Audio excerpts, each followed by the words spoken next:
स्थिति या निरक्षीय स्थिति थी। निरक्षीय स्थिति, अक्षीय स्थिति को और क्या बोलते हैं? अनुदैर्घ्य स्थिति। इसी तरह से निरक्षीय स्थिति को अनुप्रस्थ स्थिति, अनुदैर्घ्य। निरक्षीय स्थिति को और क्या बोलेंगे? अनुप्रस्थ स्थिति। अनुप्रस्थ स्थिति क्या होती है? वैद्युत द्विध्रुव के जिस बिंदु पर विद्युत क्षेत्र की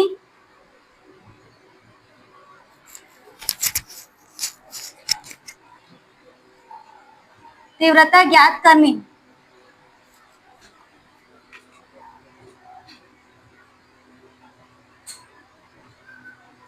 द्विध्रुव के लंबार्धक पर स्थित होती है।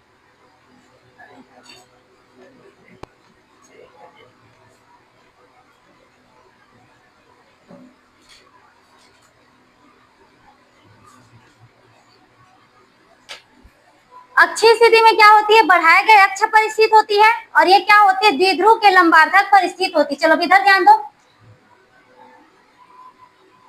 यहाँ पर क्या है? बिंदु ए है और ये बिंदु बी है। ए पर प्लस क्यू आवेश और बी पर क्या है? माइनस क्यू आवेश, और इसका केंद्र क्या हो जाएगा? ओ, और प्रभावी लंबाई क्या हो जाएगा? 2a। ठीक है, केंद्र हो गया ओ और प्रभावी लंबाई 2a। ए पर प्लस क्यू आवेश और बी पर माइनस क्यू आवेश, और केंद्र क्या हो गया? ओ, प्रभावी लंबाई क्या हो गया? 2a। अब ओ क्या था? उसके अक्ष को बढ़ाए, वहां पर ज्ञात करना था। ये इसके लंबार्धक पर स्थित होगी। लंबार्धक मतलब लंब, लंब मतलब कितना? 90। और अर्धक का मतलब क्या हो जाएगा? आधा। तो ये केंद्र से यहाँ पर बनाएंगे लंबार्धक। तो ये आर दूरी पर, लंबार्धक पर आर दूरी पर एक बिंदु क्या है? पी है। यहीं पर क्या ज्ञात करेंगे? विद्युत क्षेत्र की तीव्रता। तो बिंदु पी, इसको मिला देंगे हम लोग इस तरह से ए से, और ये वाला हो गया इस तरह से बी से। ठीक, तो ये क्या है? ए बी द्विध्रुव है, उसका केंद्र क्या है? ओ है, मतलब वो आधा हो गया, केंद्र है। तो इसका लंबार्धक मतलब यहाँ पर कितने अंश का कोण बन रहा है? 90 अंश। इस तरफ भी 90 अंश, इस तरफ भी 90 अंश। तो P पर हम लोग क्या ज्ञात करेंगे? विद्युत क्षेत्र की तीव्रता। तो कहाँ पर स्थित है? लंबार्धक पर। और अक्षीय स्थिति कहाँ पर स्थित था? बढ़ाए गए अक्ष पर। और निरक्षीय स्थिति कहाँ पर है? लंबार्धक पर। ठीक है, तो ये A है यहाँ पर, इसके कारण जो विद्युत क्षेत्र की तीव्रता होगी ये होगा E1, और ये जो B के कारण क्या हो जाएगा? E2, और परिणामी यहाँ पर हो जाएगा E। ठीक है, एक के कारण विद्युत क्षेत्र की तीव्रता क्या होगी? E1, और B के कारण क्या हो जाएगी? E2, और परिणामी क्या हो जाएगा? E। समझ में आया? तो A पर कौन सा आवेश है? प्लस क्यू आवेश, और B पर प्रभावी लंबाई क्या है? केंद्र क्या है? O। तो केंद्र O से यहाँ तक की दूरी क्या हो जाएगी? A, और यहाँ तक की दूरी क्या हो जाएगी? A। ठीक, O से R दूरी पर एक बिंदु क्या है? P है। R दूरी पर बिंदु P है, और P कैसे स्थित है? लंबार्धक पर। तो लंबार्धक पर है, इसलिए कौन सी स्थिति है? निरक्षीय स्थिति। और क्या कहते हैं उसको? अनुप्रस्थ स्थिति। तो यहाँ P पर क्या करेंगे? विद्युत क्षेत्र की तीव्रता ज्ञात है। A के कारण विद्युत क्षेत्र की तीव्रता E1, और B के कारण E2, और परिणामी क्या हो जाएगा? E। कई बुक में यहाँ पर E1 को E प्लस Q लिखा है, यहाँ पर कौन सा आवेश है? Plus Q। तो E1 नहीं लिख करके क्या लिखा है? वो प्लस Q, और E2 ना लिख करके क्या लिखा है? Minus Q। तो या तो 1 2 लिखो, या फिर प्लस Q और माइनस Q। 1 दर्शा रहा है A के कारण है, और 2 दर्शा रहा है B वाले के कारण है। तो A में क्या है आपका? प्लस Q है। तो कई बुक में उसको क्या लिखा है? E प्लस Q, और इसको E2 को E माइनस Q, और दोनों क्या है? सेम ही है, कोई अंतर नहीं है। चलो इधर ध्यान दो, आप इसमें थ्योरी लिखेंगे तो यहाँ पर क्या हो जाएगा? A पर बिंदु A पर कौन सा आवेश? प्लस Q आवेश। बिंदु A पर प्लस Q आवेश, तथा बिंदु B पर माइनस Q आवेश, और इसके लंबार्धक पर R दूरी पर। ठीक है, लंबार्धक पर द्विध्रुव लिख देते हैं। ठीक है, द्विध्रुव के लंबार्धक पर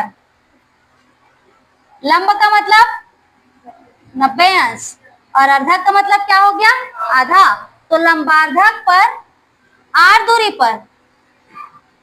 दूरी पर बिंदु क्या है, पी है, बिंदु पी है, जिस पर क्या ज्ञात करेंगे, क्षेत्र की तीव्रता, जिस पर विद्युत क्षेत्र की तीव्रता ज्ञात करनी है।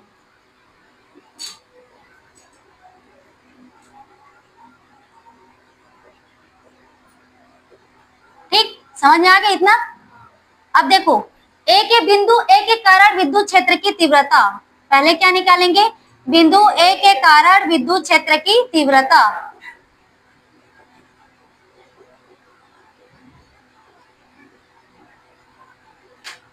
ए के कारण विद्युत क्षेत्र की तीव्रता क्या है, E1।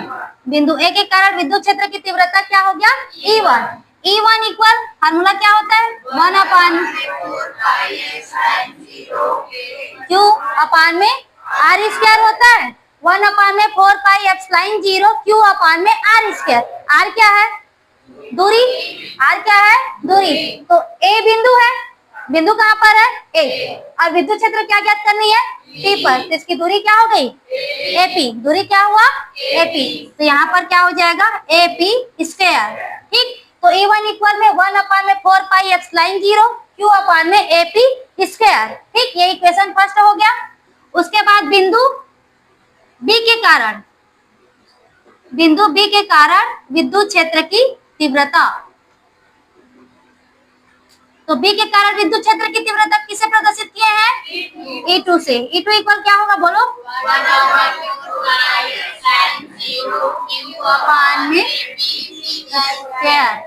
1/4πε0 और क्या हो जाएगा, Q अपान में BP स्क्वायर। ये इक्वेशन सेकेंड हो गया, क्योंकि अब बिंदु कहां पर है, B पर, और विद्युत क्षेत्र कहां पर ज्ञात करना है, P पर। तो दूरी क्या हो गया, BP स्क्वायर। इधर ध्यान दो अभी सभी लोग। तो यहाँ पर से ये क्या हो जाएगा, ये पहले बिंदु ए के कारण विद्युत क्षेत्र की तीव्रता, और ये क्या हो जाएगा, बिंदु बी के कारण विद्युत क्षेत्र की तीव्रता। अब ये क्या है, ये आवेश, ये प्लस के लिए और ये माइनस के, लेकिन हम लोग लिखेंगे क्या उसको, क्यू। सिर्फ वो दर्शाने के लिए रहता है कि वो प्लस है और वो क्या है, माइनस है, लेकिन लिखते क्या है उसको, क्यू को। ठीक, इतना समझ में आ गया।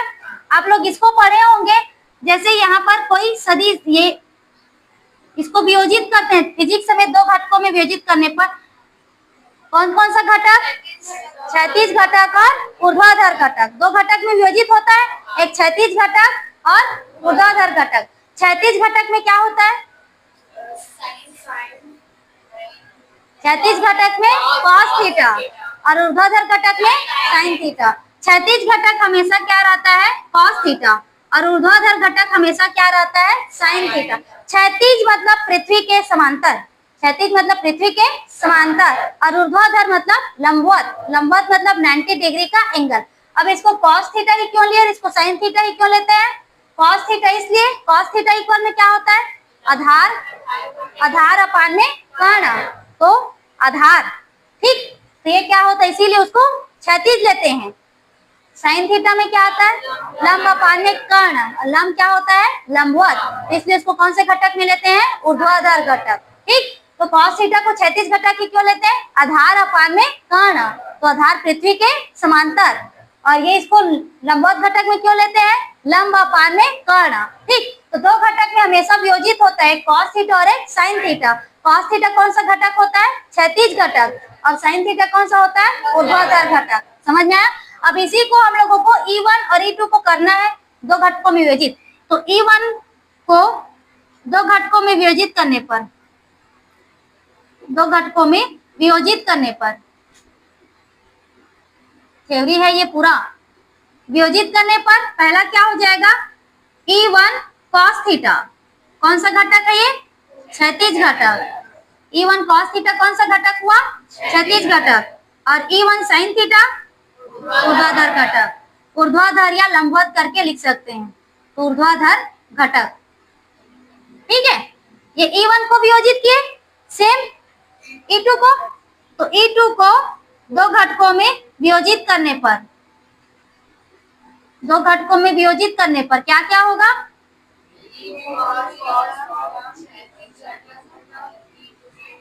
E1 E2 cos थीटा क्षैतिज घटक और घटक E2 sin थीटा ऊर्ध्वाधर घटक। ठीक है, तो इसको कॉस, इसको पूछते हैं ना, कॉस को कॉस थीटा ही, मतलब वहां पर क्षैतिज घटक में कॉस थीटा ही क्यों लिया जाता है और साइन थीटा को लंबवत क्यों लिया जाता है? कॉस थीटा क्यों लिए हैं? क्योंकि कॉस का क्या होता है? आधार अपान में कर्ण, आधार मतलब पृथ्वी के समांतर, और साइन थीटा का क्या होता है? लंब अपान में कर्ण, तो उसका क्या होता है? 90 अंश। तो ऊर्ध्वाधर घटक, प्रैक्टिकल जब एग्जाम होता है ना, इन सब चीजों को उसमें वाइवा में पूछा जाता है, छोटे छोटे चीजों को याद रखना।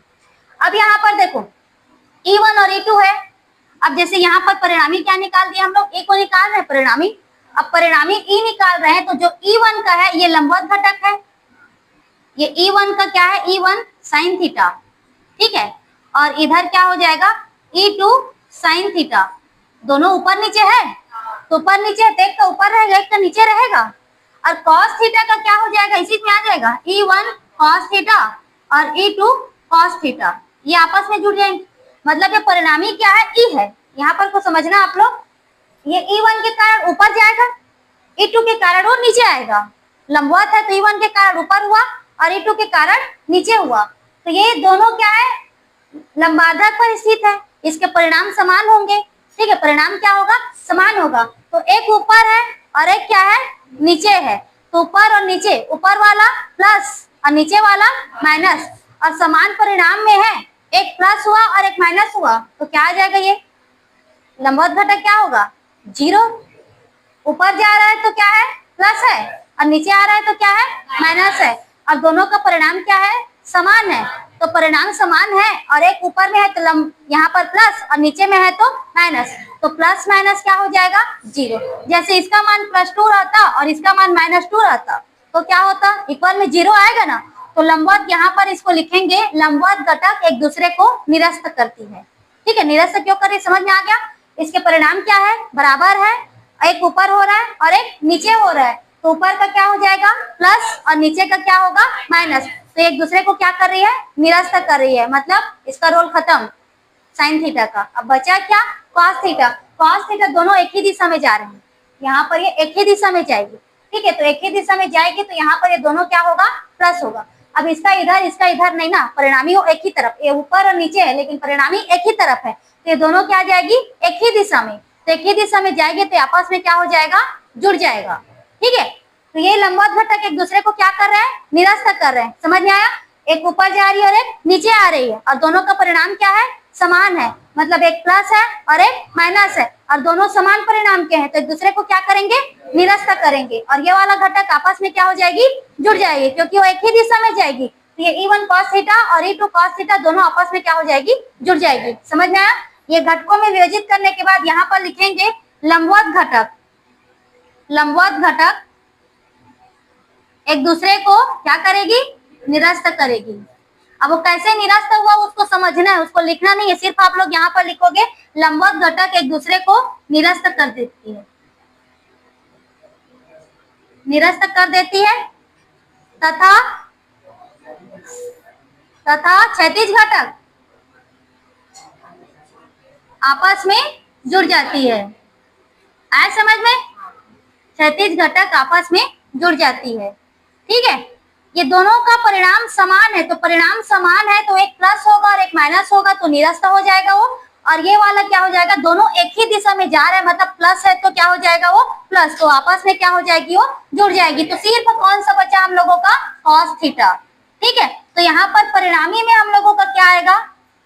परिणामी E इक्वल में क्या हो जाएगा? यहाँ पर E1 cos theta plus E2 cos theta, ये आएगा। परिणामी क्या हो जाएगा?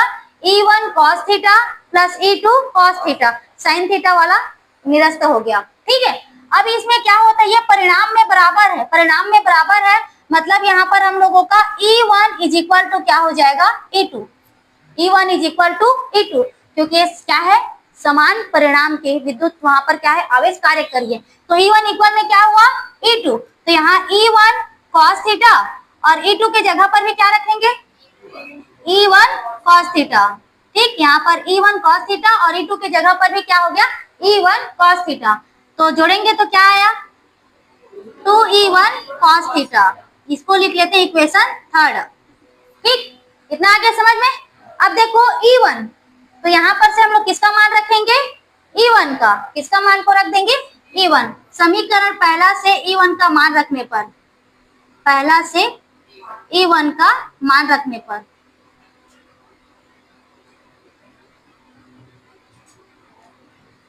तो E इक्वल में क्या हो गया? 2। E का मान क्या है? E का मान E1 का 1 अपान में 4 पाई एप्सिलॉन 0 Q अपान में AP स्क्वायर, और यहाँ पर क्या आ गया? cos theta. ये इक्वेशन हो गया 4। ठीक, E1 के मान को रख दिए। अब इसमें चित्र में देखो, यहाँ पर त्रिभुज ABP में, AAPB या ABP में, ठीक, उसमें ये देखकर बताओ क्या AP इक्वल में AB होगा? होगा ना, क्योंकि कहाँ पर स्थित है? P लंबार्धक पर है, तो लंबार्धक पर है मतलब ये दोनों कोण क्या बनेंगे? समान बनेंगे। अब ये दोनों कोण समान है मतलब इसके आमने सामने की भुजा क्या होगी? समान होगी। तो यहाँ पर क्या हो जाएगा? AP इक्वल में क्या हो जाएगा? BP। AP इक्वल में क्या हो जाएगा? BP। ठीक है, अब यहाँ इसमें AP इक्वल में क्या हो गया? BP। अब देखो त्रिभुज OAP में कौन सा त्रिभुज है? ये समकोण। कौन सा त्रिभुज है? समकोण। ये वाला यहाँ पर आ गया O, और ये हो गया A, और ये हो गया P। ठीक है, OAP में, तो यहाँ पर OA का मान कितना है? A। OA का मान कितना है? A। और OP का मान कितना है? R। OP का यहाँ पर उल्टा बन गया क्या? उल्टा बन गया है, ये इस तरह से ना उल्टा बन गया था चित्र। ये P O और A, ठीक, यहाँ O पर 90 डिग्री का उल्टा हो गया था। ठीक है, तो POA। ठीक, अब OA का मान कितना है? A, और OP का मान क्या है? R। ठीक, अब इसमें से पाइथागोरस प्रमेय से कर्ण स्क्वायर इक्वल, कर्ण कौन सा है? A या AP स्क्वायर इक्वल में OA square plus OP square. ठीक, AP स्क्वायर, OA का मान क्या है? A स्क्वायर, और OP का मान क्या है? R square. तो AP स्क्वायर इक्वल में क्या आ गया? A square plus R square. ठीक, ये मान हो गया। इस इक्वेशन नंबर इसको लिख लेते हैं हम लोग 5। अब AP स्क्वायर को पक्षांतर करेंगे तो क्या आएगा? ये रूट में आएगा, तो A square plus R square. हम लोगों को मान रखना है इक्वेशन नंबर 4 में, समीकरण 4 में। तो समीकरण 4 में हम लोगों को किसका मान चाहिए? AP का, AP स्क्वायर, और एक मान किसका चाहिए? cos theta. तो ये समीकरण यहाँ पर AP स्क्वायर का मान मिल गया समीकरण 5 से। अब मान किसका चाहिए हम लोगों को? cos थीटा का। अब देखो cos थीटा, तो cos थीटा इक्वल आधार अपान में कर्ण। अब इसमें आधार कौन सा है? OA, और कर्ण कौन सा है? AP। ठीक, तो यहाँ पर cos थीटा का मान क्या हो जाएगा? OA का मान क्या है? A, और AP का मान क्या है? AP का root A square plus R square. ठीक है, cos थीटा का क्या होता है? आधार अपान में कर्ण। तो ये क्या है? आधार, और ये क्या हो गया? कर्ण। तो आधार का क्या हो गया? A, और कर्ण का क्या आ गया? Root A square plus R square. ठीक है, अब इसके बाद इस मान को हम लोग रखेंगे किसमें? समीकरण चौथा में। समीकरण चौथा में किसका किसके मान को रखेंगे? AP तथा cos थीटा के मान को रखने पर, अब रखेंगे तो यहाँ पर देखो E इक्वल में क्या हो गया? 2, और ये हो जाएगा 1 अपान में 4 पाई एप्सिलॉन 0, और ये Q हो जाएगा, और यहाँ पर क्या हो जाएगा? AP के जगह पर क्या रखेंगे हम लोग? A square plus R square. ठीक है, और cos थीटा का मान क्या हो जाएगा? A अपान में root A square plus R square. ये मान आ गया। ठीक है, अब ये मान के बाद यहाँ इसको 1 को मैं हटा देती हूँ। ये E इक्वल में 2QA, 2QA का क्या हो जाएगा? P, और P क्या है? वैद्युत द्विध्रुव आघूर्ण। तो इसको सीधा सीधा लिख रही हूँ, ये क्या हो गया? P। ठीक है, अब यहाँ पर ये 4 पाई एप्सिलॉन 0, अब ये क्या हो गया? A square plus R square. ठीक है, और यहाँ पर ये क्या है? रूट में है A square plus R square, और रूट को हम लोग और क्या लिखते हैं? 1 अपान में 2। रूट का मतलब क्या होता है 1/2। यहाँ पर एक इसको लिख ही देती हूँ। P का क्या होता है 2QA। यहाँ पर ये P की जगह पर 2QA रख दिए। अब यहाँ पर 4πε0 a² प्लस r²।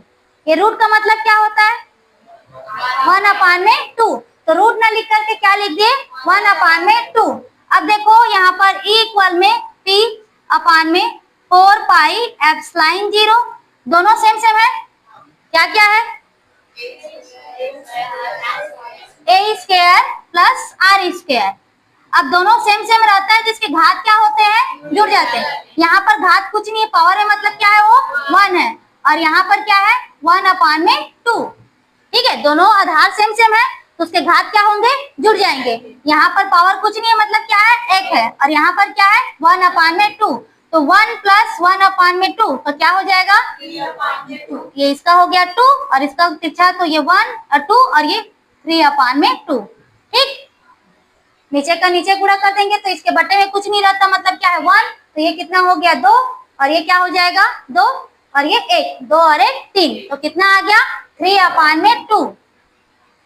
तो E इक्वल में क्या हो जाएगा P/4πε0 और ये a² प्लस r² और ये 3/2। उसके बाद यहाँ पर जो कल का किए थे वैसी है। अच्छी स्थिति में a का मान को क्या मानते हैं r की तुलना में बहुत कम, लगभग क्या मानते हैं नगण्य। a क्या है केंद्र से आवेश की दूरी मतलब आवेश का आकार, और r क्या है किसकी दूरी है यहाँ पर केंद्र से जहां पर विद्युत क्षेत्र की तीव्रता ज्ञात करेंगे तो उसको क्या मान रहे हैं हम लोग नगण्य मान रहे हैं। इसकी तुलना में लगभग क्या मानते हैं a = 0। तो E इक्वल में क्या हो गया P/4πε0 और ये a की जगह पर क्या रखेंगे 0 और ये क्या हो जाएगा r² 3/2। ठीक, तो E इक्वल में P/ में क्या हो जाएगा 4πε0, ये 0 हो गया और ये क्या है r² है और यहाँ पर क्या है 3/2। 3/2 है तो 2 और 2 क्या हो गया कट गया। तो E इक्वल में क्या आ गया P/4πε0r³। ठीक है, अब ये इसका व्यंजक आ गया। अक्षीय स्थिति और निरक्षीय स्थिति में क्या का अंतर आया व्यंजक में। अक्षीय स्थिति में क्या है सिर पर 2 है और इसमें नहीं है, मतलब क्या कह सकते हो अक्षीय स्थिति निरक्षीय स्थिति का 2 गुना होता है। व्यंजक तो सेम आया है, सिर्फ अंतर क्या का है यहाँ पर 2 आया था। ठीक है, और इसमें 2 नहीं है, मतलब क्या बोलेंगे अक्षीय स्थिति निरक्षीय स्थिति का 2 गुना होता है। ठीक, तो ये इसका क्या आ गया व्यंजक आ गया। ठीक है, अब यहीं पर के परावैद्युतांक माध्यम रहेगा तो के परावैद्युतांक माध्यम रहेगा तो माध्यम तो उसको क्या लिखेंगे E इक्वल में P/4πε0 के r³। ठीक, बनाना यहीं तक है। देखो रिपीट कर रही हूँ निरक्षीय स्थिति। निरक्षीय स्थिति वैद्युत द्विध्रुव है तो वैद्युत द्विध्रुव का मतलब क्या होता है 2 विजातीय आवेश एक दूसरे से अल्प दूरी पर रहते हैं तो क्या कहलाता है वैद्युत द्विध्रुव। अब वैद्युत द्विध्रुव में यहाँ पर दूसरा स्थिति है निरक्षीय स्थिति और उसको और क्या बोलते हैं अनुप्रस्थ स्थिति। तो ये A और B वैद्युत द्विध्रुव है A और B। A पर कौन सा आवेश है +q आवेश और B पर कौन सा आवेश है -q आवेश। प्रभावी लंबाई क्या है 2 है। केंद्र क्या है O। केंद्र O से B तक की दूरी A। O से तक की दूरी A। ठीक, अब यहाँ पर हम लोगों को निरक्षीय स्थिति क्या कहता है किसके लंबार्धक पर स्थित हो। कहाँ पर लंबार्धक। तो लंबार्धक लंब का मतलब 90 डिग्री का एंगल बनाएगा और अर्धक का मतलब आधा। तो आधा कहाँ पर होगा केंद्र पर। तो केंद्र से r दूरी पर एक बिंदु क्या है P है। तो जहाँ पर क्या ज्ञात करेंगे विद्युत क्षेत्र की तीव्रता। A के कारण विद्युत क्षेत्र की तीव्रता क्या है E1 और B के कारण विद्युत क्षेत्र की तीव्रता और परिणामी विद्युत क्षेत्र की तीव्रता E। ठीक है, अब यहाँ पर बिंदु जो समझे हैं उसको क्या करेंगे लिखेंगे थ्योरी में। ठीक, बिंदु A के कारण विद्युत क्षेत्र की तीव्रता तो क्या है ये E1।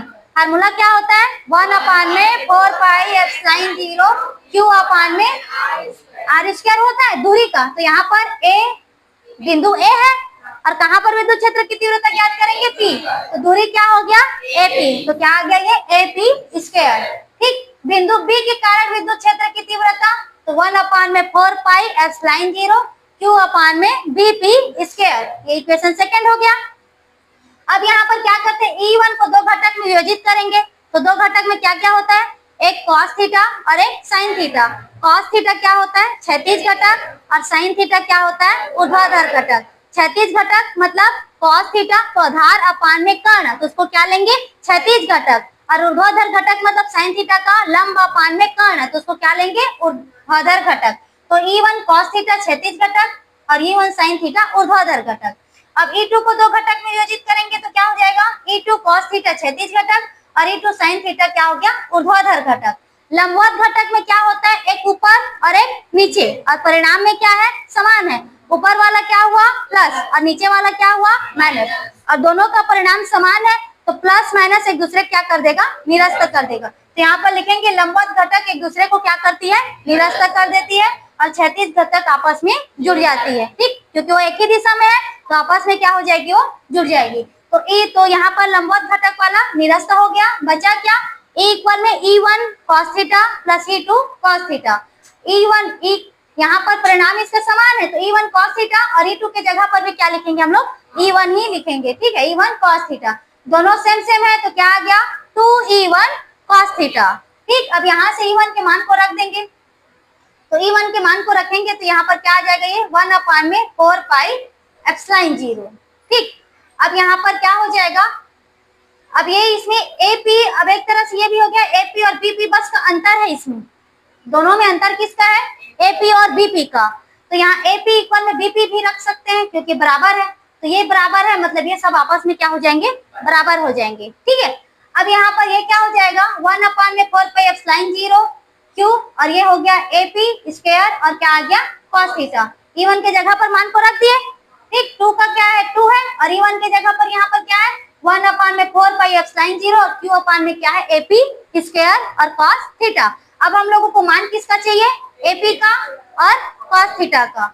अब देखते हैं त्रिभुज OPA में, ठीक है OAP या OPA में समकोण त्रिभुज है तो ये बना POA। OA की दूरी क्या है A और OP की दूरी क्या है R। अब पाइथागोरस प्रमेय से क्या होता है कर्ण स्क्वायर इक्वल लंब स्क्वायर प्लस आधार स्क्वायर, तो AP क्या है कर्ण, तो AP स्क्वायर इक्वल में OA square plus OP square. OA का मान क्या है A, तो A स्क्वायर हो गया और OP का मान क्या है R, तो क्या हो गया वो R स्क्वायर।